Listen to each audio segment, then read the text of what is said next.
Hello. Now, so this is probably my first product review video.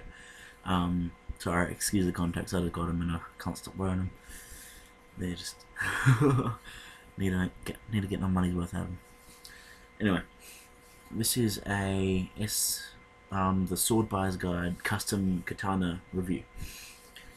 Now, this comes in a nice. It was advertised as silk bag, but I have been told that it's not silk. Don't ask me what kind of material it is. I'm unaware. So, of course, if you get a sword from this site, yours will look different to this because, you know, custom. I got the A2 wrap, I think, for the E2 and for the scabbard. I got kind of like a. Oops. See, that's one thing I'm gonna have to talk about. I got a kind of like a Templar cross kind of tsuba, and the basic fushikata. I think it's. I've got no idea how to pronounce Japanese things. Yeah. Pros and cons. Ridiculously light. Now, that isn't a bad thing. This is amazing to hold, and you wouldn't want it to be any heavier because when you're swinging this around, the weight truly comes into its own, and it's just perfect. I got the 29-inch blade, and it comes with an 11-inch handle, so that's 40 inches. Speaking of the blade, it is absolutely polished. It doesn't do it justice here. Well, you can kind of see it, but it is mirror polished. It's ridiculous. I got it with bowhide because why wouldn't you? You know, it's just that extra look. Then have to get. Now, this is definitely not stainless steel. You're gonna have to you're gonna have to look after this. You're gonna have to come back through it with some oil and make sure it doesn't rust. Razor sharp. I'm actually having to be extremely careful when holding this blade.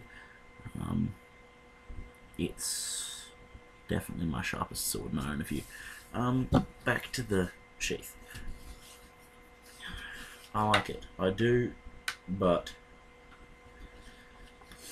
it's extremely loose, as you can tell just by how it doesn't click at all. Like, it slides off, kind of thing. Like if I just let it, it'll slide off. All in all, I've done some cutting tests with it. I've done a quick draw, worked perfectly. I've done normal cutting. I've had people throw watermelons at me and it cut through it. Really good blade. I love it. Because of the exchange rate at the moment, and I'm Australian, it cost me $670. So it's a little bit more than people in America, but is it worth the money? That's the question that you're asking. Yes. Beautiful. It's a beautiful blade. I recommend it to all beginning collectors, veteran collectors, bloody just anyone that wants a good sword. For if you're into martial arts, if you want a conversation piece in your living room, get one of these. And it's one of a kind. I mean, you designed this sword. It's perfect because it's what you want it to be. Not much else I can say really. I've had it for maybe a week or two now, and I still can't get over it. Speaking of shipping, we had a really good batch. Mine was batch 23, and apparently it's the fastest batch so far. But I got mine a month and a half early. It was meant to get here on June the 5th, and I got this like a week or week and a half, maybe two, before I'm making this video now. So yeah, although the wait is terrible. It's hard to wait for it. Alright, well, that about wraps it up. Get one if you want one. Even if you don't want one, you should probably get one anyway. Yeah, so rate, comment, subscribe. Why do people say rate? YouTube doesn't do that anymore, and now it's stuck in my head to say it. Like, subscribe, comment, and catch y'all later.